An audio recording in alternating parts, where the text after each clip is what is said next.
Jeremias 2:9.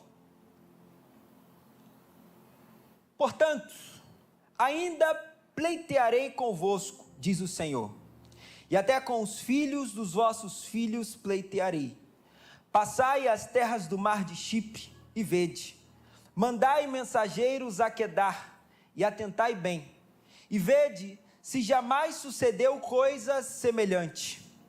Houve alguma nação que trocasse os seus deuses, posto que não eram deuses? Todavia, o meu povo trocou a sua glória por aquilo que é de nenhum proveito. Espantai-vos disso, ó céus, e horrorizai-vos, ficai estupefatos, diz o Senhor. Agora olha o versículo 13. Porque 2 males cometeu o meu povo. A mim me deixaram o manancial de águas vivas, e cavaram cisternas rotas que não retêm as águas. Feche seus olhos onde você está. Pai, esta é a sua palavra. Senhor, sabemos que ela é poderosa para converter corações de pedra em corações de carne. Sabemos que a tua palavra, Senhor Deus, ela é poderosa para levantar aquele que está abatido.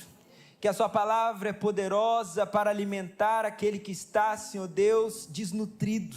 Que a sua palavra ela é poderosa para sanar todas as debilidades da nossa alma, Senhor Deus, e nos trazer a sua plenitude. Por isso, Senhor Deus, nós clamamos para que a sua palavra possa falar conosco nessa noite. Nós abrimos o nosso coração, sabe, nós estamos com desejo profundo de ouvir o que o Senhor tem para nós. Por isso fala conosco, não aquilo, Senhor Deus, que queremos ouvir, mas aquilo que precisamos ouvir. Queremos ser ministrados pelo seu amor, pela sua graça. Queremos ser ministrados, Senhor Deus, como um pai que ama os seus filhos. Por isso, Pai, que o teu Espírito flua de uma maneira sobrenatural, de uma maneira poderosa. Essa é a nossa oração, esse é o nosso desejo, em nome de Jesus. Amém, amém. Glória a Deus. Bom, esse texto, eu li apenas uma parte, mas se você for ler desde o início do livro de Jeremias, você vai ver que Jeremias, um profeta, um homem de Deus, que foi chamado desde a sua infância, ele profetizou durante 40 anos, e ele profetizou num período muito crítico de Israel, porque você sabe que depois que o reino foi dividido, as 12 tribos, houve uma rebelião, 10 tribos ao norte se separaram de 2 tribos ao sul. O reino de Israel começou a ter diversos reis idólatras, e chega um momento em que o reino de Israel é levado cativo à Assíria, e o reino do sul levado cativo à Babilônia. E durante muitos anos Israel, tanto o reino do norte quanto o reino do sul, foram governados por reis idólatras, por homens que não temiam a Deus, homens que abandonaram o chamado de Deus, abandonaram a identidade do povo de Deus. E Deus então usa o profeta Jeremias para liberar uma palavra de lamento, para falar sobre o povo: olha, vocês me abandonaram, o que aconteceu?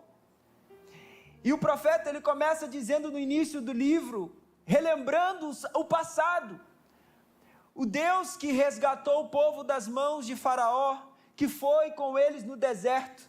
E você vê claramente na voz, de Deus, é óbvio que nós estamos lendo, mas a intensidade em que o profeta escreve, dá para ouvir a voz de Deus falando com o povo.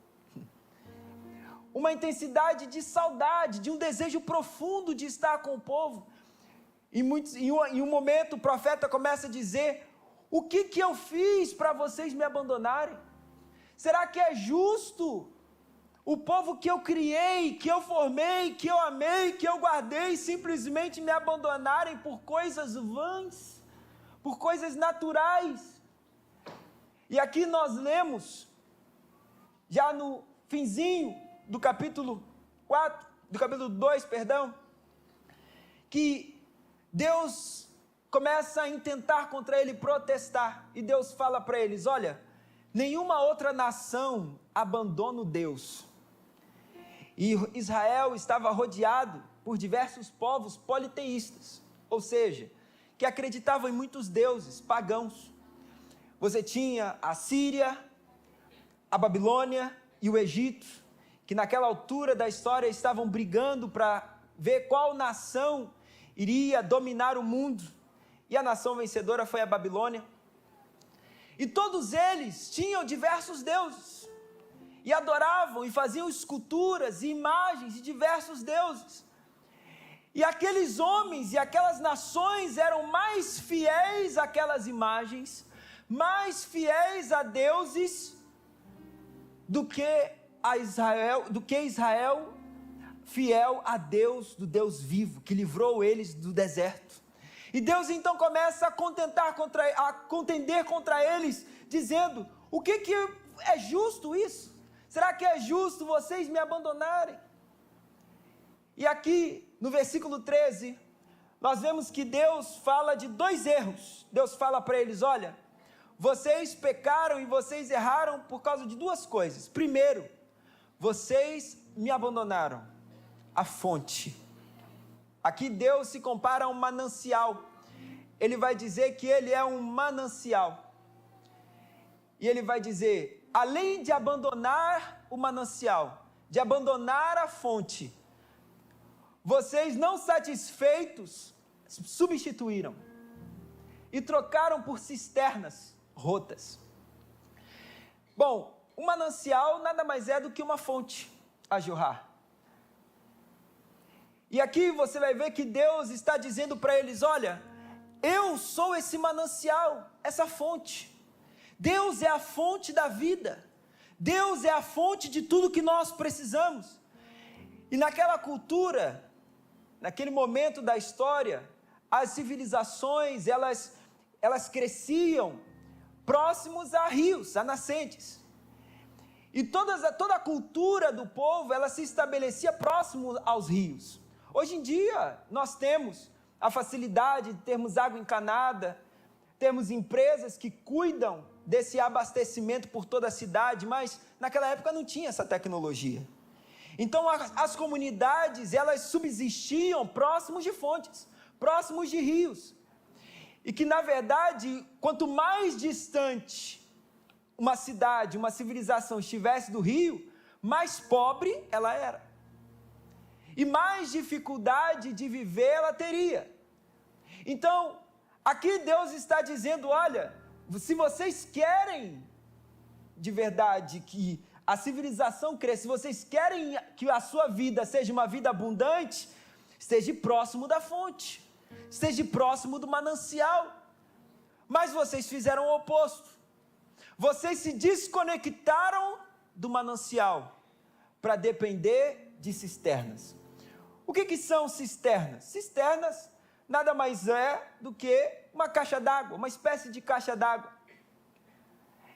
É uma espécie de... Eles faziam antigamente buracos para depositar água, com um intuito. Você sabe que depender da fonte de um poço não era algo simples.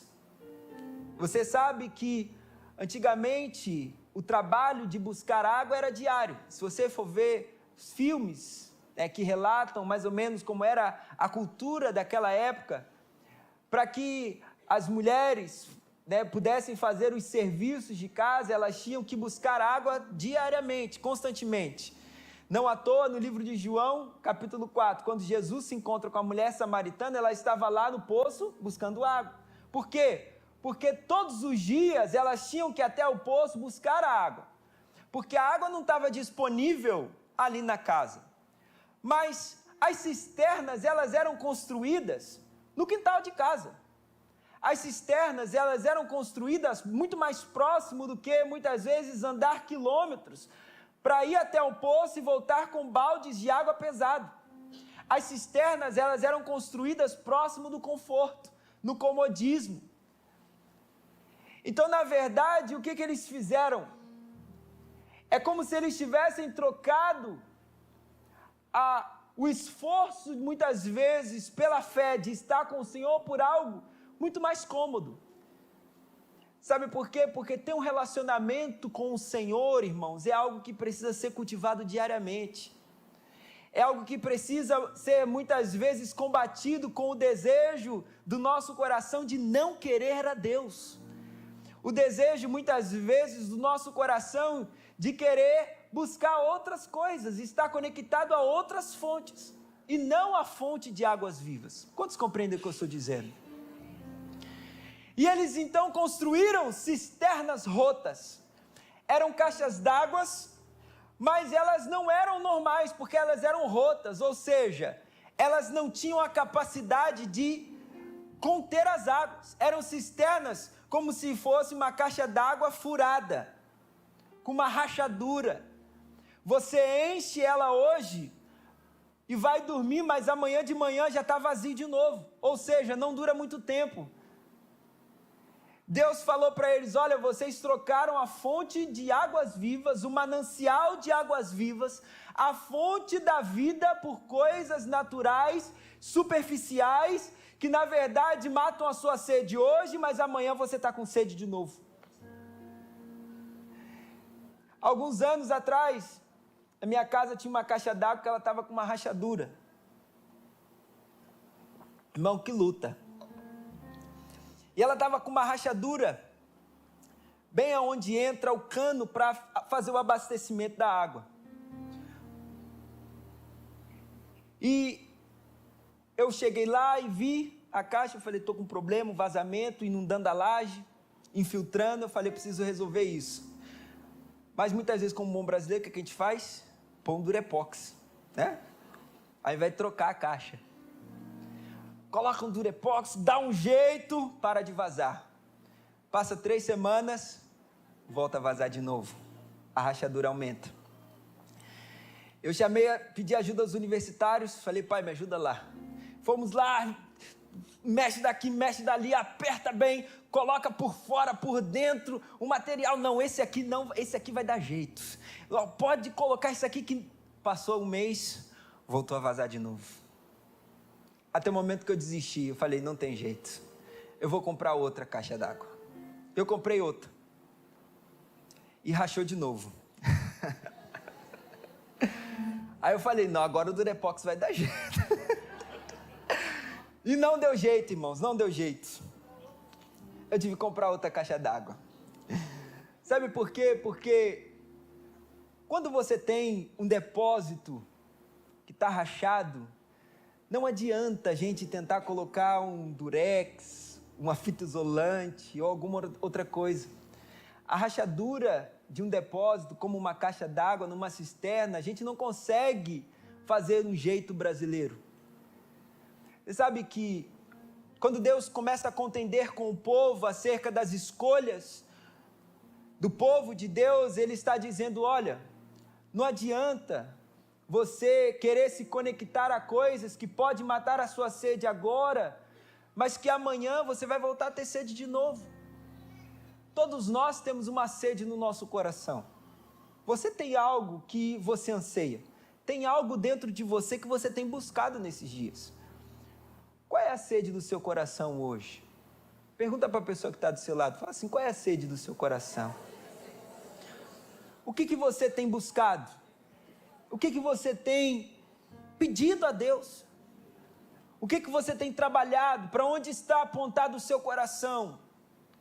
Para onde está apontado o desejo hoje que move, que te leva a acordar durante o dia e falar assim, eu acordo por isso. Eu me levanto da cama por isso. Tem algum motivo. E você sabe que não há problema nenhum, e você muitas vezes está buscando crescer o seu negócio, ou então você aumentar a sua cartela de clientes, ou está buscando se especializar, se profissionalizar, ou então de aumentar a sua renda para construir uma boa casa, para comprar um carro, para fazer uma viagem. Tudo isso, na verdade, é lícito e é bom. Mas nada disso pode substituir a fonte de águas vivas que move o nosso coração e a nossa vida. Sabe por quê? Porque hoje, se você atingir esse objetivo natural que está no seu coração, quando você alcançar, amanhã você vai ter outro. Quando nós atingimos o objetivo, conseguimos fazer a viagem, amanhã a gente quer fazer uma viagem melhor. Quando a gente consegue comprar a tão sonhada casa, depois a gente começa a ver as imperfeições dela. Tudo no início é perfeito, é maravilhoso, mas depois, essa sala podia ser um pouco maior. Eu acho que a bancada que está ali, acho que ela seria melhor se estivesse do lado de cá.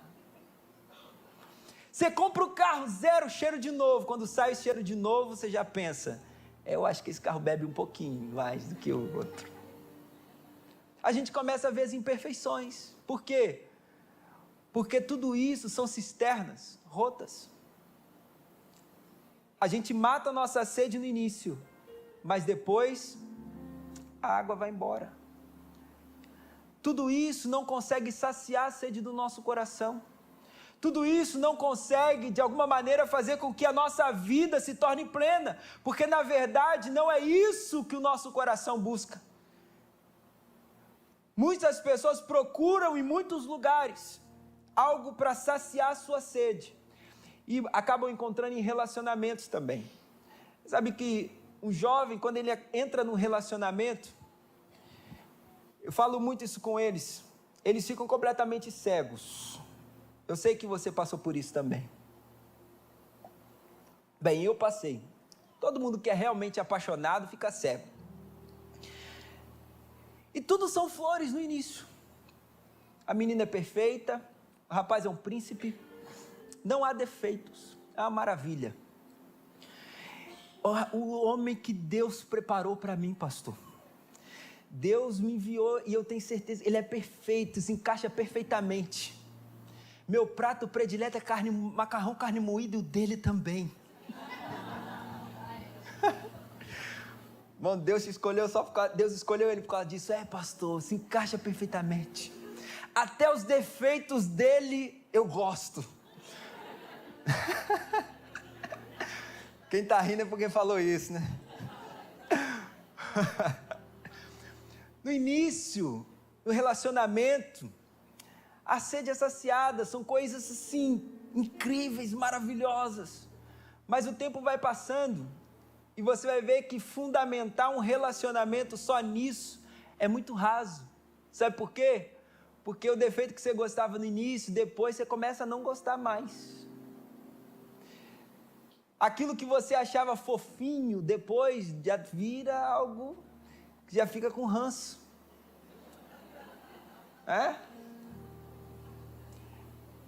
Se a gente começa a fundamentar a nossa vida num relacionamento simplesmente, eu não estou falando contra o casamento, amém, irmãos? Eu amo minha esposa, sou realizado em estar casado. Eu estou falando que a base, a fonte da minha vida não é o meu relacionamento com ela. Pelo contrário, se eu não estiver conectado na fonte correta, o meu casamento vai por água abaixo. Da mesma forma como os relacionamentos, os bens materiais, às vezes o nosso emprego, a nossa empresa, o emprego dos sonhos, aquilo que a gente tem, amanhã você pode não estar. O salário que você tem hoje, o dinheiro que nós muitas vezes temos, amanhã pode tudo, ir embora. E tem muita gente morrendo no mundo, se jogando de prédio, porque depositaram a sua confiança em cisternas rotas, em economias e dinheiro. Tudo isso, irmão, da noite para o dia, pode acabar. E o que Deus estava falando para o povo? Deus diz, olha, vocês me abandonaram, vocês se desconectaram e começaram a se conectar em algo que não tem profundidade. Começaram a se conectar em coisas que na verdade não podem preencher a vida de vocês. Isso é um grande erro. A minha pergunta é: quantas pessoas hoje, quantas vezes nós mesmos, acabamos nos desconectando de Deus, que é a fonte da vida, o manancial e tudo o que nós precisamos, e muitas vezes conectamos o nosso coração em cisternas rotas, e conectamos o nosso coração em coisas que vão passar, que são passageiras, e conectamos a existência muitas vezes, não da nossa vida, mas do nosso futuro, das nossas forças, das nossas energias, em cisternas rotas. E você vai ver que Jesus, ele fala isso para a mulher samaritana lá no livro de João capítulo 4. Jesus fala para ela: olha, vamos abrir João capítulo 4. Eu gosto muito desse texto. Evangelho de João capítulo 4.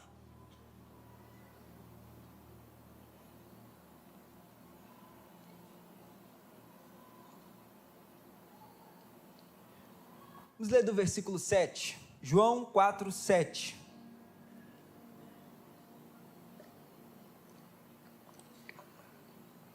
Nisto, veio uma mulher samaritana tirar água, e disse-lhe Jesus: dá-me de beber. Pois seus discípulos tinham ido à cidade para comprar alimentos. Então lhe disse a mulher samaritana: como sendo tu judeu, pede de beber a mim, que sou mulher samaritana? Porque os judeus não se dão com os samaritanos.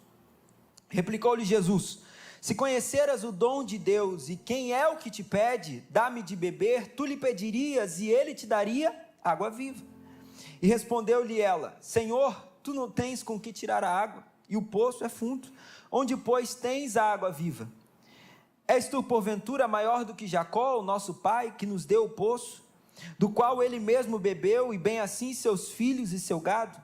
E afirmou-lhe Jesus: quem beber desta água, tornará a ter sede. Aquele, porém, que beber da água que eu lhe der, nunca mais terá sede. Pelo contrário, a água que eu lhe der será nele uma fonte a jorrar para a vida eterna. Então, você vê claramente aqui que Jesus, ele está conversando com aquela mulher, e ela tinha uma necessidade, e Jesus tinha o que ela precisava para suprir essa necessidade. Só que na verdade a necessidade dessa mulher era uma, mas que na mente dela, ela acreditava que estava precisando de outra coisa. Ela estava confusa. Jesus sabia exatamente o que ela precisava, mas ela mesma não sabia o que ela precisava. Porque você vê que aqui no início da conversa parece ser algo um pouco contraditório, uma conversa meio sem sentido. Por quê?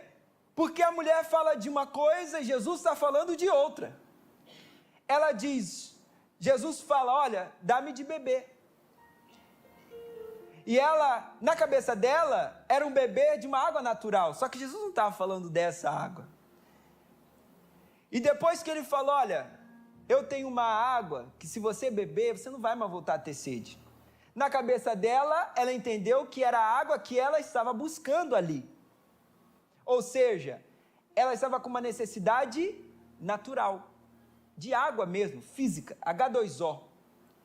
Só que Jesus estava oferecendo para ela não uma água natural, mas sim uma fonte existencial, interna, algo do espírito.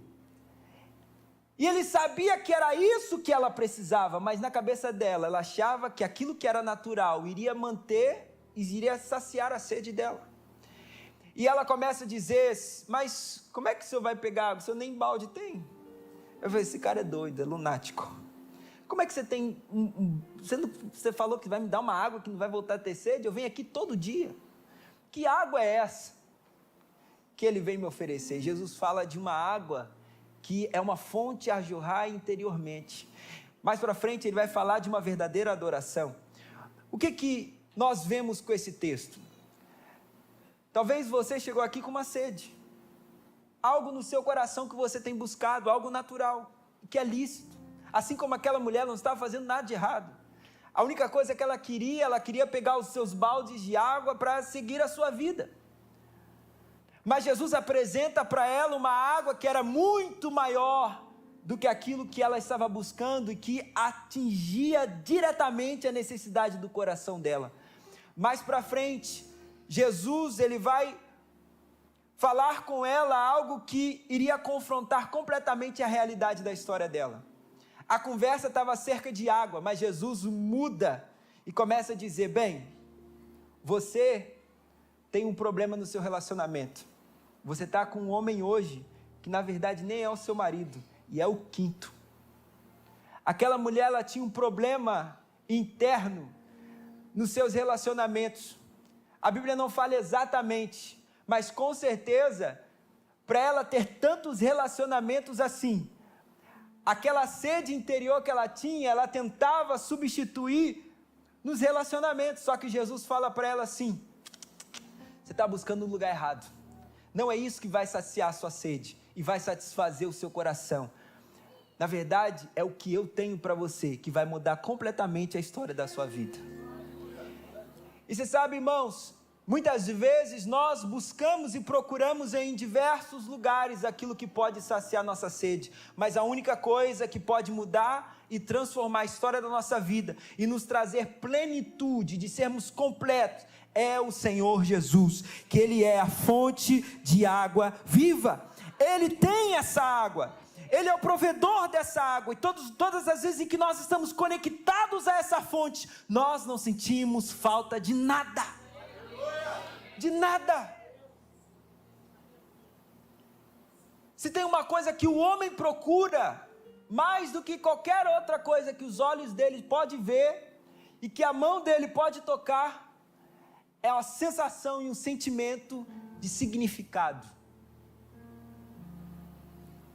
Se você der para qualquer pessoa um significado existencial, isso vale mais do que qualquer outra coisa que ela pode conquistar. E muita gente acaba buscando isso em diversos lugares, porque na verdade elas não encontram. Porque se você quer encontrar o significado existencial da sua vida, e isso é uma pergunta que vem durante séculos, desde a Grécia Antiga, a filosofia foi criada, a Grécia investia dinheiro em filósofos importantes da época para responder uma pergunta: quem é o ser humano? Para que ele existe? Qual é o objetivo do ser humano? E você vê diversos rios de dinheiro sendo gastos em estudos, em pessoas para responder perguntas como essa: o que é o ser humano? O que ele veio fazer à Terra? Qual é o sentido da vida? E a verdade é que essa pergunta ainda não há uma resposta. A filosofia não consegue responder essa pergunta, a biologia não consegue responder essa pergunta. Sabe por quê?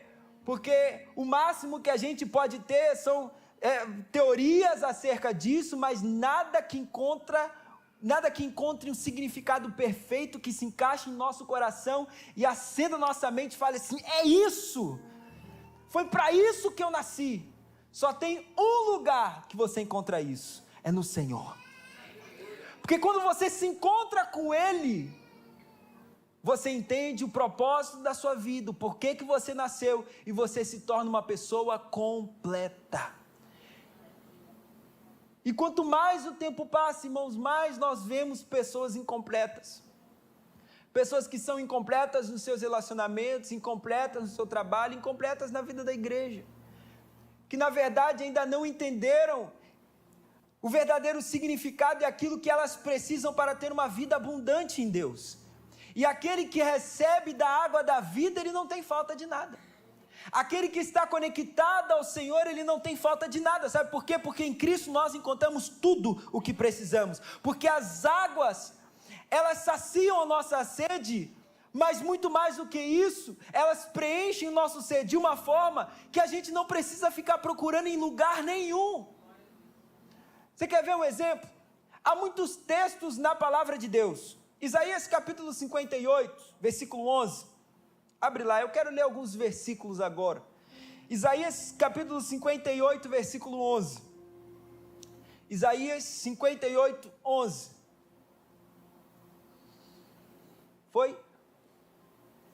Ok. O Senhor te guiará continuamente, fartará a tua alma, até em lugares áridos, e fortificará os seus ossos. Continua. Serás como um jardim regado, e como um manancial cujas águas jamais faltam. Você quer ter a sua alma farta? Se conecte à água da vida. Aqui está dizendo, aquele que está conectado à água da vida, ele tem a alma farta. Aquele que está conectado à água da vida, ele não fica preocupado com coisas que vão acontecer. Aquele que está conectado à água da vida, ele não fica com um desejo profundo de conquistar coisas de uma maneira desenfreada. Não, sabe por quê? Porque o que farta a nossa alma é estar conectado ao manancial de águas vivas, que é o Senhor. E se eu tiver a casa, amém. Se não tiver, amém também. Eu não preciso ficar me matando para conquistar coisas, e se alguma coisa não chegar, eu vou me frustrar, porque na verdade tudo que eu preciso eu já tenho, que são as águas da vida. O que você tem sede? Do que você tem sede? Você está atrás de cura? De algum milagre? Ezequiel capítulo 47, versículo 9. Abre para a gente. Ezequiel 47, 9, a palavra de Deus diz: toda criatura vivente, que vive em enxames, viverá por onde quer que passe este rio, e haverá muitíssimo peixe, e aonde chegarem estas águas, o texto continua, tornarão saudáveis as do mar, e tudo viverá por onde quer que passe este rio. A doença é um sintoma da morte. Você está doente? Conecte-se à água da vida, porque aonde o rio da vida passa, tudo vive, tudo floresce. Quando estamos conectados ao manancial de águas vivas, nós recebemos cura e milagre. Nós recebemos saúde, tanto na nossa alma quanto no nosso corpo. O que você está procurando? Se é uma pessoa triste, depressiva, abatida, Isaías 12, 3, abre lá, Isaías capítulo 12, versículo 3, e olha o que diz a palavra de Deus: vós com alegria tirareis águas das fontes da salvação. Aquele que está conectado às fontes da água da vida, ele vive com alegria. Aquele que recebe das águas, ele não fica abatido, triste, depressivo, porque aquele que está conectado ao Senhor, ele conhece a fonte da sua alegria, e ele sabe que a fonte da sua alegria é o Senhor.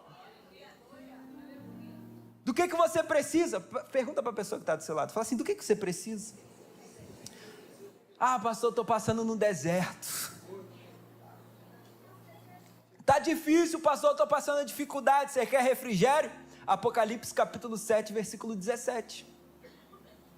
Apocalipse capítulo 7, versículo 17. E olha o que diz a palavra de Deus: pois o cordeiro que se encontra no meio do trono as apacentará, e os guiará para as fontes da água da vida, e Deus lhes enxugará dos olhos toda lágrima.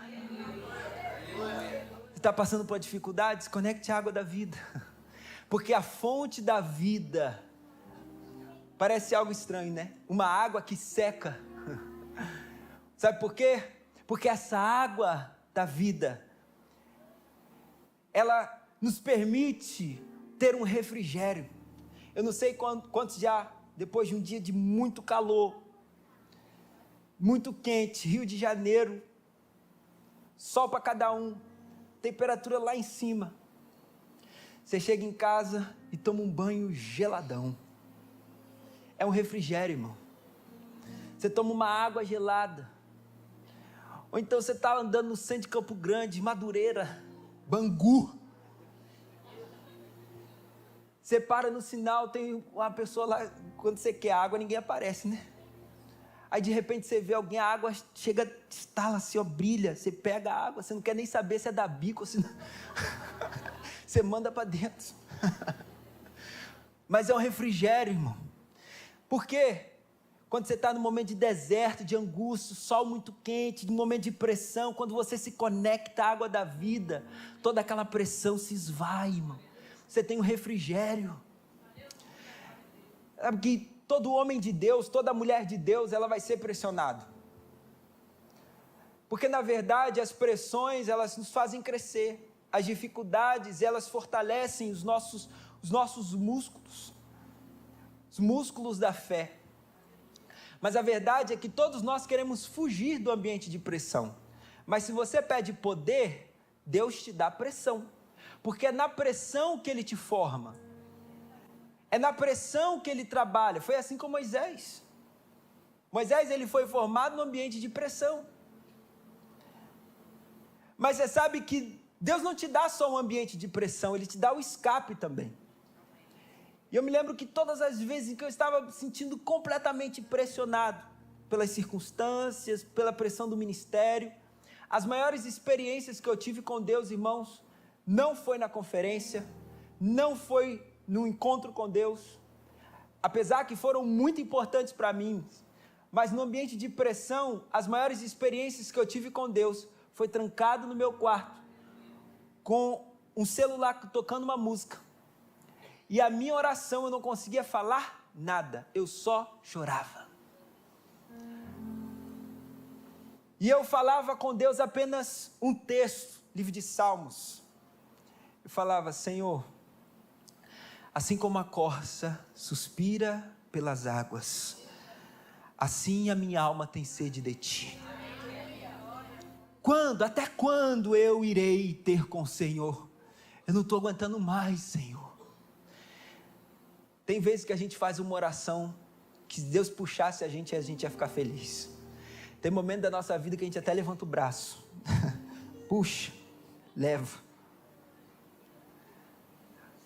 Mas a verdade é que quando nós estamos ali conectados no Senhor, isso é um desafio. Sabe por quê? Porque é muito cômodo a gente estar com uma cisterna rota.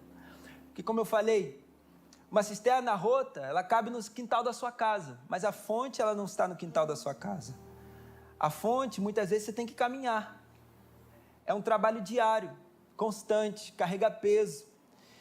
Isso mostra que, na verdade, quando nós estarmos conectados à água da vida, não é algo passivo. Não é algo que você hoje crê no Senhor, você sai desse culto pegando fogo, conectado, se enche de Deus e pronto, está resolvido. Não é assim que funciona. Hoje você bebe, mas amanhã você precisa beber de novo. Você não é um camelo. Sabe qual é o crente camelo? O crente camelo é aquele que enche no culto, se enche, fica cheio. O culto foi uma bênção. Agora consegue ficar 10 dias, 40 dias sem orar, sem buscar Deus, já é o suficiente. É o crente camelo. Ele se enche hoje e acredita que aquilo que ele encheu hoje é o suficiente para o resto da semana. Só que nós não somos camelo. A gente tem que buscar diariamente, estar conectado diariamente, estar bebendo da água sempre, buscando do Senhor sempre, está relacionando com Ele constantemente, porque quando você está conectado da água da vida, é você ir lá beber dessa água. Não adianta a gente saber que ela existe, que ela está disponível, mas não pegar e beber. Quantos compreendem o que eu estou falando, irmãos? Estar conectado à água é você buscar o Senhor, você estar cheio de Deus. Essa água é o fluir do Espírito, é você perceber esse Espírito fluindo de dentro de você. Mas você sabe, ainda não acabou. Talvez você que está aqui hoje e está lutando contra o pecado, está com dificuldade de vencer uma tentação.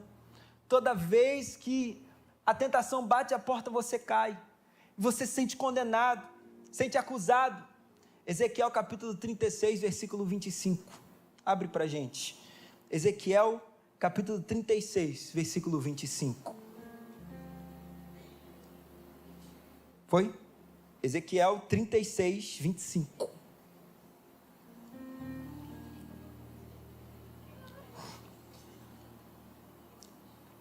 profeta Ezequiel 36, 25 diz assim: então aspergirei água pura sobre vós, e ficareis purificados de todas as vossas imundícias, e de todos os vossos ídolos, vós vos purificarei.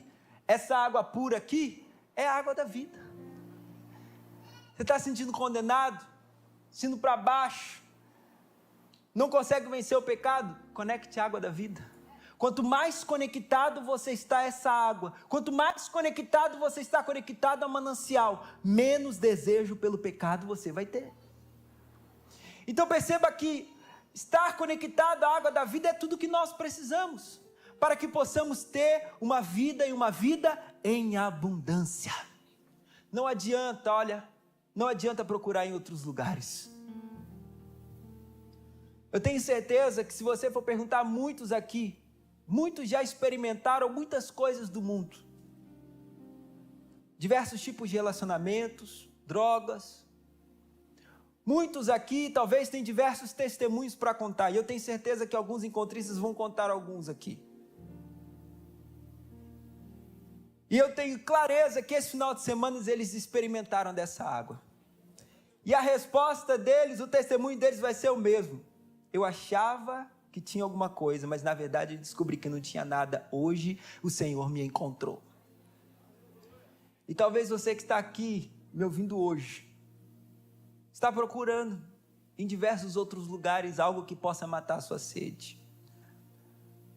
Mas eu estou aqui para te dizer que se você não encontrou até hoje, é porque talvez onde você estava procurando não é o lugar certo. E se Deus te trouxe aqui, é porque de alguma maneira Ele quer saciar a sua sede. Ele quer saciar a sede do seu coração. E aqui é o lugar. Mas eu estou falando aqui no sentido de ser o prédio. Eu estou falando do ambiente. O ambiente onde a palavra de Deus é ministrada, um ambiente onde o Senhor é entronizado. Isso pode ser em qualquer lugar. Na sua casa. Pode ser uma fonte. Porque a partir do momento em que você se conecta com o Senhor, Deus não está limitado por paredes. Deus não está limitado a circunstâncias ou eventos. Isso é que é o mais interessante. Sabe por quê? Porque beber da água da vida é muito mais simples do que parece. E a Bíblia fala que aquele que tem sede, vem e beba de graça da água da vida. Lá no livro de Isaías, eu quero ler esse versículo para encerrar. Isaías 55, versículo 1.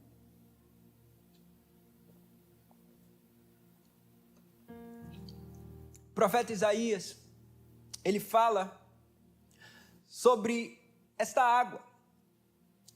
Isaías 55, versículo 1. O clamor do coração do profeta, ele diz: todos vós, os que tendes sede, vinde às águas, e vós, os que não tendes dinheiro, vinde, comprai e comei. Sim, vinde e comprai, sem dinheiro e sem preço, vinho e leite. Sabe que estar conectado à água da vida e receber dessa água é algo gratuito. Não há preço. Você receber de Deus e você receber dessa fonte a jorrar, que flui do seu coração, não há um preço que você precisa pagar. Como assim, pastor? Então significa que eu não preciso ter algum tipo de sacrifício? Eu não preciso fazer coisa, entenda algo. Muitas vezes, nós não sabemos ou temos uma revelação pequena do que de fato é um sacrifício. Nós precisamos sacrificar sim. Mas nós não precisamos sacrificar para ter acesso. Nós sacrificamos para ter vontade. São coisas distintas. Tem muitos que acreditam que o sacrifício que nós fazemos, na verdade, é a permissão para termos acesso. A permissão, ela já foi concedida através do sangue de Jesus. Ou seja, está disponível para você. Mas o que muitas vezes impede a gente de beber, há uma barreira? Não, muitas vezes é o nosso comodismo. E aí sim nós precisamos sacrificar. Sacrificar o nosso desejo de não querer, muitas vezes, buscar e beber dessa água. Mas ela está disponível, ela está liberada. A Bíblia diz que todos vós que têm sedes, vinde e bebei sem preço, de graça, da água da vida. Ela está disponível, ela está liberada, há uma fonte liberada para que todos nós possamos nos saciar em Deus. É de graça. Tem pessoas que falam, pastor, mas isso é baratear o evangelho. Irmão, até aquilo que é barato tem um preço. O evangelho não é barato, o evangelho é gratuito. Ter um relacionamento com Deus é de graça, porque o acesso já foi liberado. Mas pastor, a verdade é que muitas vezes nós não temos sede. Nós sabemos que precisamos beber, mas se nós somos honestos, sinceros, muitas vezes nós não temos sede de buscar ao Senhor.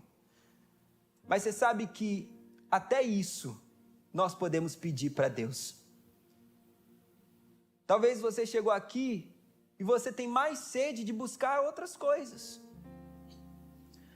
Você tem mais vontade de buscar outras coisas, assim como o povo de Israel. Naquele contexto em que Jeremias começa a profetizar, o templo estava estabelecido. Os sacrifícios aconteciam normalmente. Quem olhasse de fora não ia ver nada de diferente, nada de estranho. Os animais estavam sendo imolados. O templo religioso estava perfeito, intacto.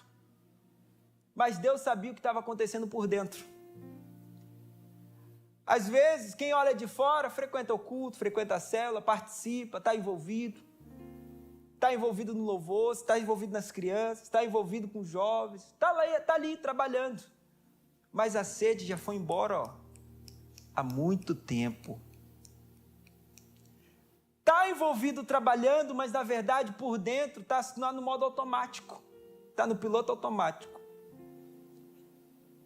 A sede, o desejo de querer o Senhor, e não só estar envolvido na obra, já foi embora há muito tempo. Isso é muito sutil, sabe por quê? Porque todos nós podemos cair nessa vala, irmãos.